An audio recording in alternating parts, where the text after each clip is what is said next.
teman baca. Kali ini saya bersama Ibu Restu. Dan buat kamu yang belum menonton video kami sebelumnya, sebaiknya kamu nonton dulu. Linknya ada di deskripsi. Itu kita bercerita panjang lebar tentang perjuangan dari Ibu Restu membangun karirnya di bidang kuliner, dari mulai penjualan kue sampai membuat food court hingga 20 pegawai. Nah, cuman di ujung ceritanya ada sebuah kisah, dia harus meninggalkan food courtnya. Iya. Nah, di situ saranku sih teman-teman nonton dulu video tersebut, baru kita lanjut di video yang ini. Oke, Ibu. Ketemu lagi. Padahal cuma nyambung beberapa menit doang, dan aku udah ngikutin tadi ceritanya sampai aku nggak tahu, mungkin ada persoalan di dalam food court ini hingga melompat ke tempat baru. Nah, tempat baru ini apa sih? Nah, ceritanya kan aku kan udah close dengan food court itu kan, terus aku cari tempat baru, dan waktu itu aku cari tempat baru itu kebetulan si rumahnya ini namanya O2. Blok O nomor 2. Terus O2 itu kan oksigen. Ya. Kayaknya rumahnya kita kontrak rumah ini deh. Ini kayaknya O2 itu mungkin oksigen baru buat kita gitu loh. Yang saat itu yang udah semua memang bener-bener mulai dari nol gitu. Yaudah deh, bismillah deh, kita ngontrak di situ kan, di O2 itu, dan masih sampai sekarang. Berarti dari tahun 2016. Jadi sampai sekarang masih running O2 ini? Ya, masih running, dan sekarang ada warung buah itu di O2 ini. Di O2 ini. Dan ceritanya Restu ngontrak di situ kan. Waktu itu memang Restu tuh berat badannya besar kan, lumayan gede. Terus memang karena seneng makan itu kan. Terus waktu itu gimana caranya ya kita buat mulai lagi karena semua itu ya udah dari nol kan, kita harus memulai lagi. Terus ya nggak mungkin banting setir ke bidang lain juga, karena memang Restu senangnya di bidang ini, kuliner kan. Terus waktu itu keinspirasi sama temen yang dari badannya besar jadi langsing karena diet mayo. Wah, ini diet mayo kayaknya nih enak nih, diet makan mayones. Restu mau ikutin nih diet makan mayones. Dikira makan mayones kan. Ternyata di si diet mayo ini nggak boleh makan garam, gula, nggak boleh makan nasi dan segala macam. Pokoknya, wah, kenapa orang kok bisa kurus ya? Terus lagi viral banget kan waktu tahun 2016 tuh diet mayo ini. Singkat cerita, Restu tuh nyobain tuh si diet ini tuh, walaupun sampai mau pingsan gitu ya, tapi berhasil tuh. Waktu itu kenapa? Karena keinspirasi sama orang aja, orang bisa, kenapa saya nggak bisa gitu loh. Akhirnya bisa tuh ceritanya si diet itu. Terus waktu itu baru IG kan baru mulai kan, Restu posting kan, day 1, day 2, day 2 sampai 14 hari kan. Masak sendiri dengan masakan tanpa garam, tanpa gula, tanpa minyak, tapi dibikin semenarik mungkin, karena makan Restu basicnya orang Sunda, jadi banyak lalab-lalaban gitu, jadi dibikin cantik gitu ya. Ternyata waktu itu Restu tuh bisa nurunin berat badan sampai 8 kilo gara-gara si diet itu. Waktu itu banyak orang yang mau dong share menunya kayak gitu, terus Restu langsung keidean gitu, punya feeling aja gitu, wah kayaknya bikin catering diet sehat menjanjikan nih, apalagi saya buktinya gitu loh kan, gitu kan. Akhirnya waktu itu Restu semangat banget tuh untuk menerapkan pola hidup sehat biar Restu langsing, biar bisa buka catering diet sehat. Tujuannya tuh itu. Karena kenapa? Karena gimana orang mau percaya catering ke saya kalau saya badannya tidak merepresentasikan. Nah, waktu itu Restu tuh, wah, saya harus langsing supaya saya bisa dagang catering kan. Motivasinya tuh itu waktu itu. Ternyata pas udah sambil awalnya itu karena desakan kebutuhan, tapi ternyata menjadi gaya hidup si makan, jadi terbiasa. Dan waktu itu banyak tuh yang ikutan cateringnya Restu, catering sehat, less salt gitu ya. Jadi garam gulanya itu diturunin sedikit ya. Jadi biar membantu ibu-ibu penurunan berat badan. Alhamdulillah dari situ tuh orang-orang secara perekonomian Restu juga mulai ya sedikit-sedikit Jadi udah banyak order masuk ya. Iya. Nah dari situ kan Restu senangnya ngerujak. Nah kan karena lagi diet, kacangnya nggak digoreng, tapi dipanggang awalnya tuh. Dipanggang terus nggak mau pakai kacang tanah, pengen pakai kacang mede, cobain. Akhirnya tuh ngarang-ngarang gitu pakai kacang mede yang dipanggang. Karena kan lagi diet kan, nggak boleh minyak-minyak. Nah terus waktu itu kan Restu tuh follow influencer diet kan, salah satunya ada yang memang lagi viral dietnya banyak di adopsi sama ibu-ibu rumah tangga kan. Nah waktu itu Restu minta endorse kue ulang tahun, sebenarnya kue ulang tahun tapi sambil dibawain rujak karena kan sama-sama lagi diet gitu, maksudnya ini rujak loh. Ternyata malah si rujak ini loh yang bikin orang penasaran, kok ada rujak kacang mede gitu loh. Nah sampai akhirnya tuh itu transisi masuk ke 2017 kan. Oh, kok orang pada tertarik sama bumbu rujak kacang mede, kan bumbu rujak makan gampang, cuma gula merah, garam, gak ada yang istimewa gitu ya. Tapi kenapa orang penasaran? Karena Restu waktu itu ya termasuk orang yang pertama kali pakai kacang mede gitu kan.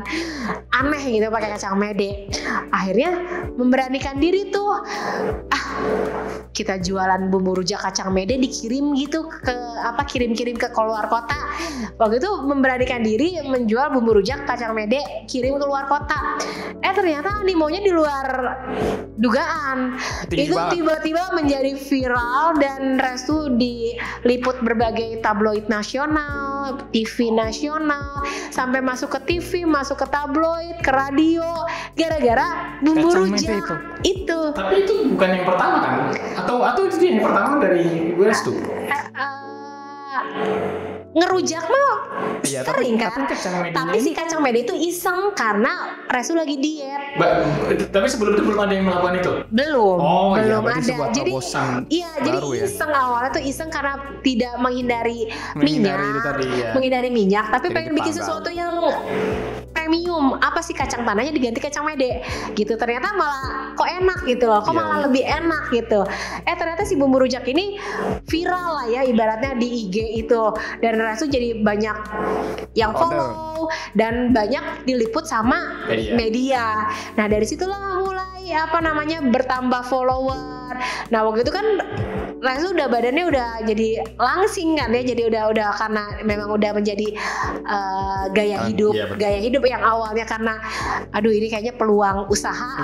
Nah awalnya tuh ya semua gara-gara semuanya memang awalnya coba-coba ya, tapi ternyata ada peluang di situ, ada tantangan ya kita ambil, coba ya siapa tahu rezeki. Ternyata memang rezeki gitu di situ.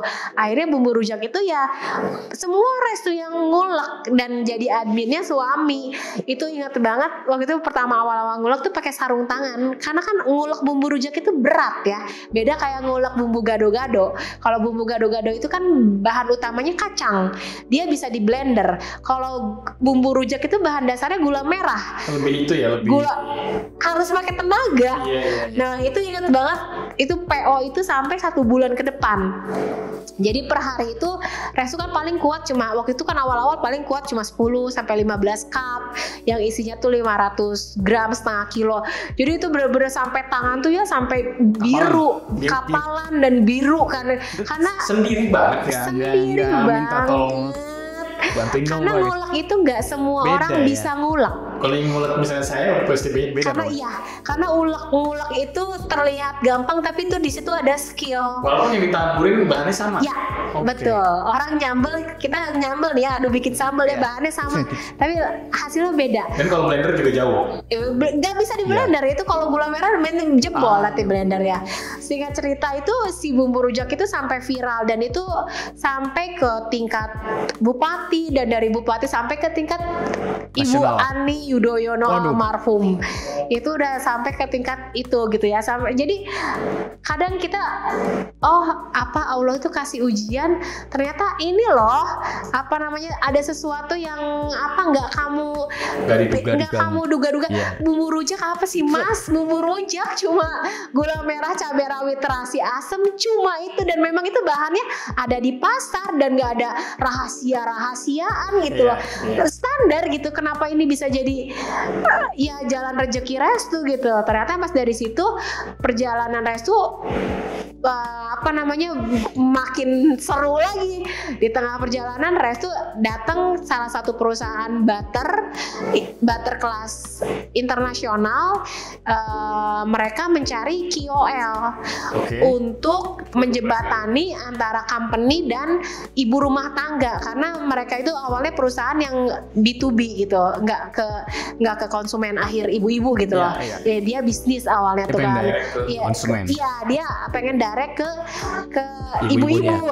Nah, mereka mencari sosok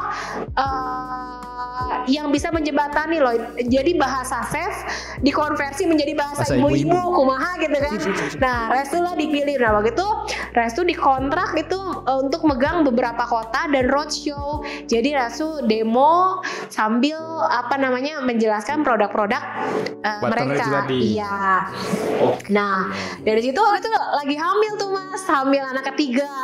Alhamdulillah memang tipe ibu hamil yang nggak pusing, mual. Oh, jadi bisa tetap aktif? Iya, itu sampai kayaknya lebih dari 12 kota ya, ke Sumatera, kemana-mana itu sambil lagi hamil kan.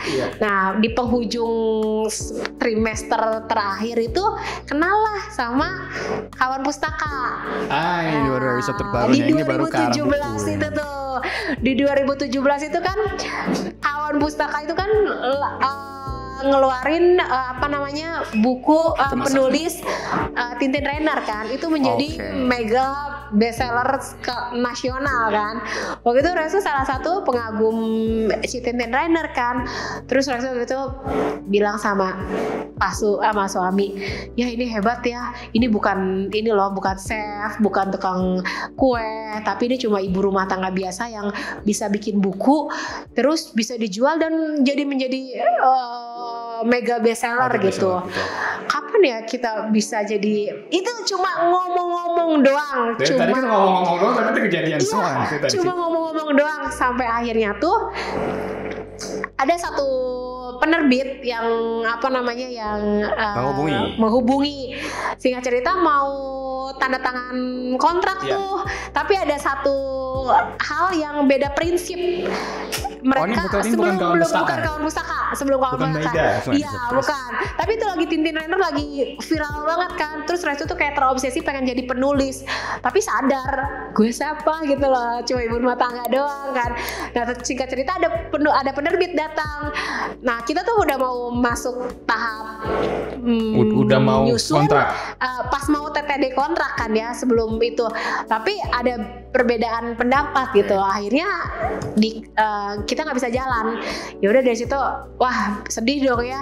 Terus kata suami ya udahlah, bukan rezekinya. Kalau emang ibu pengen jadi penulis, kita datang ke penerbit, siapa tahu ada yang mau gitu kan. Udah aja tuh ya.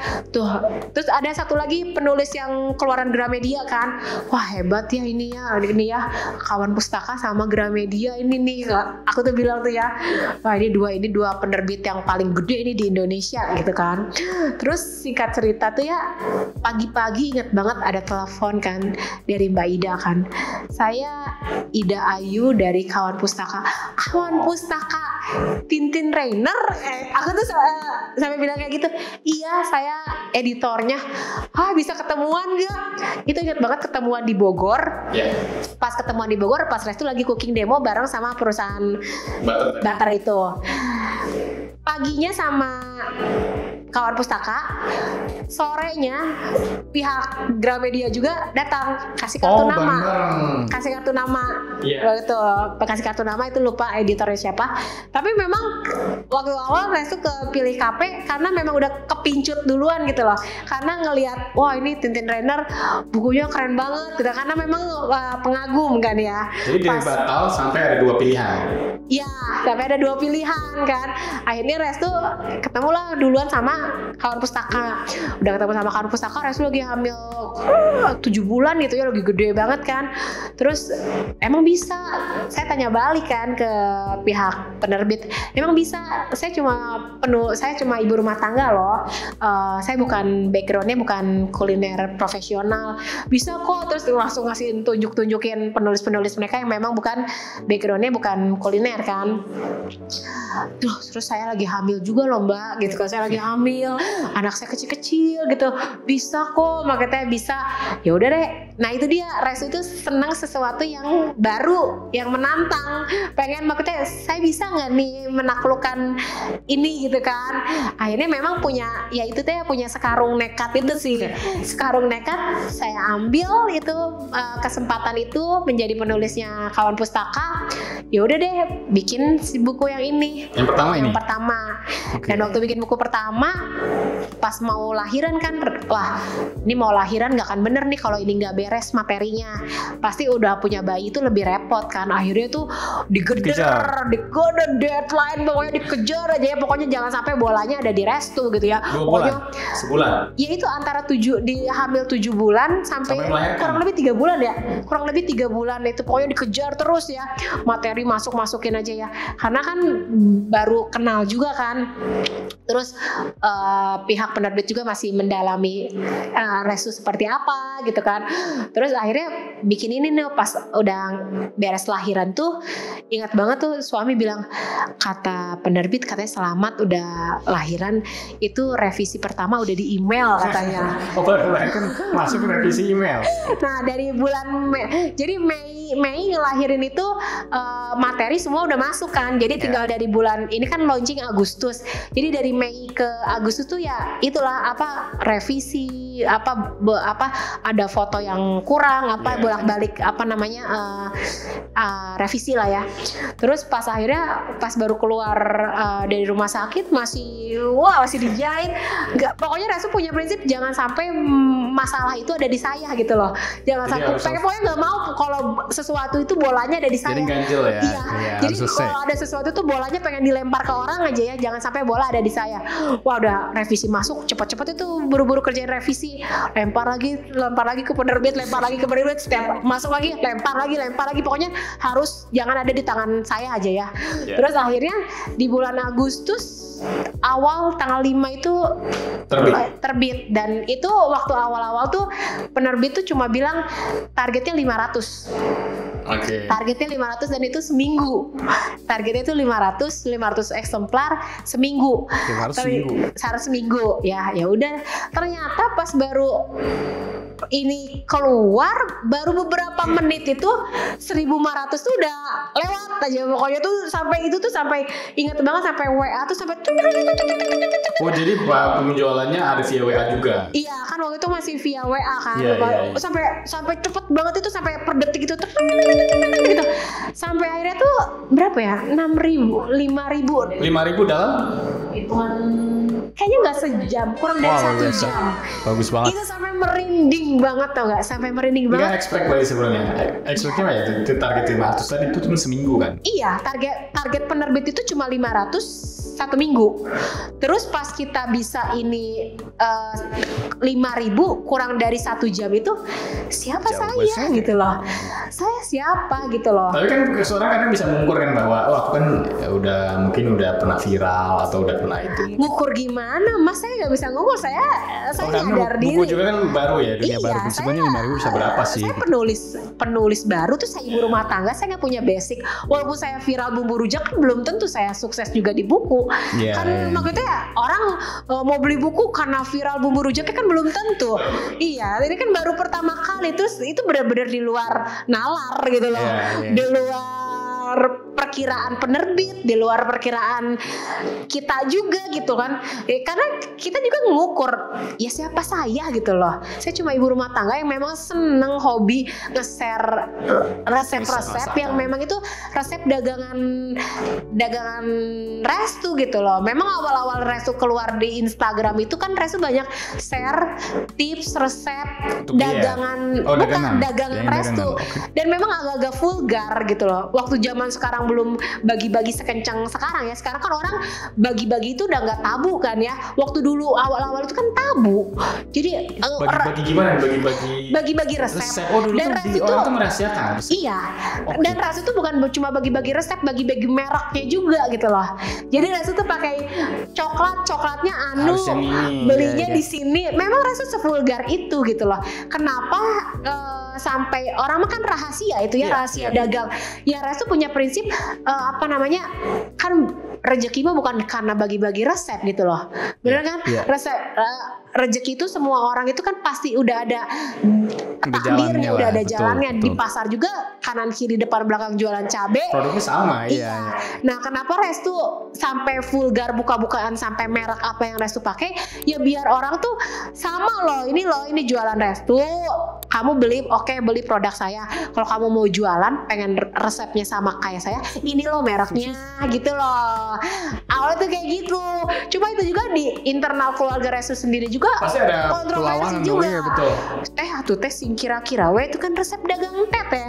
Ya kenapa gitu loh. Restu tuh punya keyakinan ya rezeki itu bukan karena kita membagikan resep gitu loh. Sampai akhirnya ya ini menjadi meledak ya, menjadi bestseller untuk kategori saya sebagai penulis baru gitu kan. Debutnya langsung bestseller. Iya, langsung itu terus dari pas 5.000 apa 6.000 itu langsung naik lagi, cetakan baru lagi. Iya. Sampai akhirnya tuh 8.000 ya, 8.000-an lah itu. Iya, awal dalam dalam pre-order sekali pre-order itu. Dan ternyata ya ini ya maksudnya rencana yang Allah kemarin itu. Jadi ya kan dirunut-runut lagi. Kenapa bisa kok saya jadi tukang kue jadi tiba-tiba jadi penulis buku gitu kan. Lompatannya kayak jauh ya. Asal nggak pernah kedetek sebelumnya gitu loh. Ya ternyata rezeki dari Allah itu dari pintu yang nggak pernah kita sangka sebelumnya gitu lah. Nah, itulah jadi penulis buku dan jadi penulis buku ternyata jadi penulis buku. Bikin lagi buku kedua, lagi diterima sama pasar dan itu jadi buku yang Restu tulis itu memang resep yang Restu tulis itu memang udah bukan cuma asal bikin resep asal-asalan doang gitu. Jadi ketika Restu ditawarin lagi sama penerbit bikin buku kedua tentang apa, tentang ini. Terus Restu bikin kan draftnya kayak gini gimana nih ke penerbit. Oke. Nah dari satu menu itu Restu bisa eksperimen tuh bisa 4-5 kali satu resep ya, satu resep. Ketika udah mendapatkan nih, jadi patokannya kan Restu memang lidah Restu ya. Ini udah enak nih kata lidah udah enak. Udah deh bikin resep dibakukan kan. Dibakukan. Nah, ketika udah dibakukan kayak gitu, uji coba terakhir itu sebelum diketik ke komputer, panggil pegawai satu yang dia bukan ahli masak lah. Ya gitu lah. Kamu coba ikutin resep ini, bisa nggak? Bisa. Oke. Nah dari situ langsung dirubahlah dari tulisan ke Word, diketik ke Word, baru dikirim ke penerbit. Jadi semua resep-resep yang ada di sini tuh uji cobanya tuh berkali-kali dan ujungnya tuh harus diuji coba ke pegawai yang nggak bisa masak gitu. Jadi maksudnya biar tahu loh, ini resep yang saya bikin itu bener gitu loh. Maksudnya jangan asal-asalan. Termasuk ya itulah sampai garam, gula yang biasanya umumnya secukupnya. Nah, kenapa nggak Restu tulis secukupnya? Karena memang kan masak itu kan selera. Tapi setidaknya kalau kita ada ukuran, misalkan orang Padang mau masakan Sunda, ngelihat dari buku masakan Restu, belum pernah makan misalkan sayur asem atau semur jengkol. Nah dia kalau kita ada ukuran baku misalkan garam gulanya, setidaknya tahu kan yang mau masak teh, ini teh penulis tuh mau bikin semur jengkol tuh rasanya tuh agak manis. Nah saya makan orang Sumatera, saya sukanya asin, jadi kurangi gulanya 3 Nah itulah makanya Restu tuh pengen semua tuh serba terukur. Maksudnya itu biar orang yang belum pernah coba itu ada gambaran rasanya tuh kesini loh, baru sesuaikan dengan selera kalian gitu. Karena jadi selera bisa beda-beda kan. Iya, jadi kalau secukupnya itu kasihan buat orang-orang yang belum bisa masak. Iya, saya nggak tahu secukupnya apa segini apa kan secukupnya itu seberapa, relatif ya. Kalau buat orang yang biasa masak itu udah ketebak ya. Tapi kalau kasihan kalau belum orang baru menikah terus dia biasanya anak mama yang apa-apa dilayanin sama ibunya, terus harus ke dapur, harus masak, kan repot gitu. Jadi setidaknya membuat resep juga Restu itu pengen nggak ada kata secukupnya gitu. Harus detail lah ya. Iya gitu. Nah, udah dari tadi masak, bikin kue, kemudian menjadi konten kreator kan, kemudian juga menulis buku yang jalan terus 4, 5, 6 dan seterusnya mau jadi buku ke-7. Abis ini mau ngapain lagi? Karena kan kesempatannya kan nggak terduga-duga kan. Gitu. Yeah. Apakah sekarang yang lagi dipikirin oleh Ibu Restu kayaknya lucu deh bikin begitu. Jangan mungkin akan terjadi kan nanti gitu. Apa tuh kedepannya? Ini kan jadi penulis kan, udah jadi penulis karena itu memang tukang dagang kan, tukang jualan. Nah kemarin pas udah tukang jualan ada buku, jadi ada meet and greet kan, temu Bu Etu kan, keliling-keliling satu kota ke kota lain. Ya sambil silaturahmi dengan ibu-ibu, Bu Etu sambil dagang juga. Jadi ini loh dagangan Bu Etu ada di resep buku sekian. Jadi Restu tuh memang kemana-mana meet and greet, silaturahmi dengan ibu-ibu tuh sambil bawa dagangan, dan dagangannya tuh resepnya tuh ada di buku gitu loh. Jadi kayak nyambung ya? Gitu loh. Bu Etu mau pengen resep yang ini ada di buku ini, ada di buku. Terus waktu itu kan COVID kan, nah COVID nggak bisa kemana-mana, jadi konten kreator di YouTube. Mindahin temu Bu Etu meet and greet ke dalam YouTube. Dari YouTube Restu buka kayak apa live streaming gitu loh, jadi apa konten kreator di YouTube. Waktu itu 2 tahun dari subscriber nggak ada sampai 70.000 subscriber selama 2 tahun selama pandemi itu. Nah ketika udah pandemi beres ya YouTube-nya off gitu sekarang. Udah mau 70.000 itu tuh ya. Sekarang ya kembali lagi ke rutinitas menjadi tukang jualan lagi, dan sekarang jualan lagi di rumah. Dan sekarang kedepannya pengen apa? Pengen ini masih ngomong-ngomong ya, ini juga katanya udah hari ngomong-ngomong. Ini bisa jadi kok. Pengen punya tempat yang memang cita-cita Restu dulu punya food court itu pengen direalisasikan lagi. Dikembalikan. Memang sekarang ada udah running, ini udah mau 1 tahun di rumah yang O2 itu. Cuma ya memang itu cuma memanfaatkan teras rumah aja gitu. Memanfaatkan teras rumah juga itu animo follower dari mana-mana dari luar kota alhamdulillah pada nyamperin ke Cikampek mau jajan buatan Bu Etu gitu. Memang apa namanya cita-cita sekarang tuh yang pengen bikin tempat yang memang proper, yang memang instagramable, layak gitu dah. Itu masih jadi wishlist, masih jadi omong-omong doang jadi ya. Kalau masih jadi. Amin. Itulah target tahun ini lah minimal ya. Jadi ya itu kan cita-cita Restu apa kedepannya ya. Dan memang apa yang udah Restu laluin dari 2011 sampai sekarang memang bergerak di bidang yang sama ya, kuliner ya. Berarti bergerak di bidang kuliner. Tapi memang yang namanya usaha kuliner itu dinamis ya. Jadi kita itu harus bisa menyesuaikan dengan sesuatu yang memang lagi hype sekarang. Betul. Kita harus bisa mengadopsi apa-apa yang viral, apa-apa itu bukan terkesan FOMO ya, tapi memang tuntutannya seperti itu gitu loh. Di kuliner itu memang kita harus bisa mengikuti perkembangan zaman gitu. Jadi ya yang jatuh bangun Restu dari 2011 sampai sekarang itu ya apapun ujian, apapun cobaannya itu ya Restu selalu optimis, pasti ada sesuatu yang memang belum kita tahu tapi itu sesuatu yang indah. Tapi kita jalanin dulu aja segala sesuatu ya, ujian apa gitu loh. Yang penting kita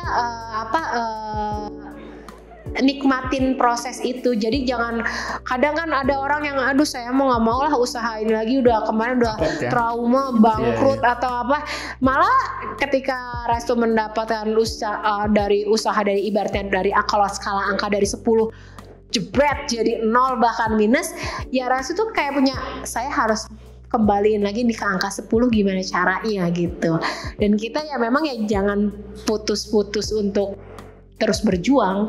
Itu sih yang pokoknya apapun usaha yang kita kerjakan ya itu memang modal utamanya itu kita harus cintain dulu apa yang kita kerjakan. Seenggaknya kalau kita memang suka sama hal tersebut itu tuh kita bakal happy aja, enjoy gitu, walaupun ya memang sih banyak lika-liku ya, tapi itu kita tuh pasti ada menemukan titik wah gue harus bangkit loh, gue harus semangat lagi gitu ya. Itulah jadi lika-liku dari 2011 sampai sekarang, dari tukang kue punya mimpi menjadi itu, jadi sekarang malah jadi penulis, jadi YouTuber, jadi ya selebgram lah bahasa Instagramnya gitu ya. Jadi panjang banget sebenarnya, kayak jadinya menjawab pertanyaan mungkin follower Ibu Restu ya, yang bilang bahwa gimana sih cara mulai usaha, tadi udah dijawab. Gimana sih cara mempertahankan usaha, tadi udah dijawab. Kalau usahanya gagal gimana, tadi juga udah ada contohnya. Sebenarnya itu udah menjadi jawaban dari banyak pertanyaan. Jadi bukan berarti yang dilihat sekarang adalah tiba-tiba langsung sukses kan. Jadi panjang sekali, dan mungkin teman-teman yang sedang berjuang sekarang bisa mengambil mengambil titik positifnya, dan sekarang ada di posisi yang mana sih gitu. Sekalipun titik terendah juga ada contohnya dari Bu Restu bahwa pernah juga gagal tapi kemudian bangkit kembali. Walaupun mungkin setiap orang beda-beda ya ini prosesnya, tapi mudah-mudahan sih dari obrolan ini bisa jadi motivasi buat teman-teman yang mau mulai usaha, yang mulai menata lagi semangat. Mungkin nggak harus juga kuliner ya, tapi juga hal-hal yang dia sukai. Tapi memang jalurnya dari Ibu Restu enak karena dimulai dari kecil itu udah di jalur itu tuh, jalur kuliner. Bahkan kuliahnya pun Vkom kan, tapi Vkom juga membantu Bu Restu untuk sebagai penulis. Iya, penulis dan juga mengekspresikan menjual melalui kuliah itu bisa jadi menulis dan speaking. Iya, speaking juga jadi mungkin kuliah komunikasi jadi kepake bisa ngomong gitu loh. Iya, itulah yang menjadi skill yang tambahan ya dari karena kalau ada yang bisa masak enak tapi memasarkannya ke orang belum bisa. Nah ini mungkin itu bisa jadi pelajaran buat teman-teman ya yang mau memasarkan masakan, dan pede ini masakan gua tuh yang paling enak tapi belum bisa. Memang satu sih Mas, jadi kita tuh jangan takut gitu loh. Jangan takut, jangan gak pede, karena memang buat ngeruntuhin rasa takut itu memang susah. Iya, jadi kadang saya mau jualan tapi takut nggak laku, tapi takut takut ini. Iya, memang manusiawi sih. Tapi kalau kita nggak mau ngedobrak itu, ya kita terus aja diem di posisi yang itu gitu loh. Jadi saran Bu itu tuh harus memang punya sekarung nekat gitu loh. Harus berani door to door tadi udah. Iya. Menawarin ke ibu-ibu, ke BUMN segala macam. Iya memang ya sekarung nekat tuh, sama jangan agak-agak nggak tahu malu, bukan nggak tahu malu dalam itu ya, nggak tahu malu tuh yang kita harus ekspresif gitu loh. Ya harus berani jemput bola gitu. Ya memang sekarang tuh tuntutannya seperti itu gitu. Kalau kita mau dan ya adaptasinya ketika media sosial ya coba masuk media sosial. Ya, apalagi sekarang dengan adanya media sosial, jadi orang itu lebih mudah untuk bereksperimen berkreasi, berusaha, itu ada wadahnya gitu. Oke, jadi sebenarnya sekarang harusnya sih ya jauh lebih banyak jalur-jalur untuk menuju ya kesuksesan dari apa yang kamu jalani sekarang. Zaman sekarang mah apa-apa dikontenin kan, konten kreator kayak gitu. Ya itu memang sangat membantu banget ya untuk mempublikasikan produk jualan kita juga. Tuh, jadi ya jalurnya harusnya sih kalau teman-teman stay di apa yang teman-teman percayai, insya Allah akan sampai juga lah ke ya mungkin anggap sukses atau pencapaian-pencapaian yang mau. Tapi satu ya pesan buat itu juga, kita mau segala sesuatu itu jangan pengen instan, karena apapun yang cepat pasti cepat juga hilang ya. Apa yang cepat kita raih pasti cepat juga Betul. apa namanya? Biasanya yang viral juga kan kadang sebentar terus gitu. ganti Jadi lagi. memang meraih apa kesuksesan itu memang perih gitu loh. Dari 0 ke angka 1 itu memang butuh konsisten, komitmen, dan apa namanya harus seperti itu. Ibarat pohon itu kita harus bikin akarnya dulu yang kuat, jangan kayak pohon cangkok langsung jadi langsung berbuah gitu loh. Jadi kan kalau pohon dari biji itu kan dia lebih akarnya lebih kuat, batangnya lebih itu. Jadi apa namanya Restu itu banyak mengadopsi penjual-penjual yang kayak legend-legend kayak Ibu Acen Nyonya Lim. Kalau di Purwakarta ada Bu Haji Yeti Sate Marangi. Kenapa mereka masih bisa eksis sampai sekarang, usaha udah lebih dari 30 tahun. Kenapa itulah yang menjadi apa kayak kiblat Bu Etu untuk harus diadopsi tuh. Mereka itu semangat berusahanya harus kayak gitu. Lebih dari sekadar resep yang enak, tapi juga kemampuan konsisten dalam mengelola. Iya, karena itu yang susah itu konsisten. Niat mah gampang, konsisten yang susah. Niat gampang, konsisten yang susah, itu jadi closing statement dari Ibu Restu kali ini. Terima kasih sudah datang ke Behind the Book. Terima kasih ya sudah datang dan bercerita panjang lebar tentang kehidupannya dan memotivasi kita semua untuk lebih berjuang ya dalam mencapai apa yang kita inginkan. Kemudian jangan lupa bukunya dari Ibu Restu, ada Go Kitchen dan teman-temannya ini sudah tersedia di toko buku Gramedia, ada juga di online, ada di Buku Republiksi dan JDA Bookstore. Terima kasih Ibu Restu sekali lagi. Ya, sami-sami. Kawan-kawan mampir lagi ke sini untuk buku barunya dan cerita-cerita barunya akan kami tunggu. Teman-teman Behind the Book, kalau masih ada komentar dan pertanyaan, silakan komentar di bawah. Dan sampai jumpa di episode Behind the Book berikutnya. Sampai jumpa. Dadah.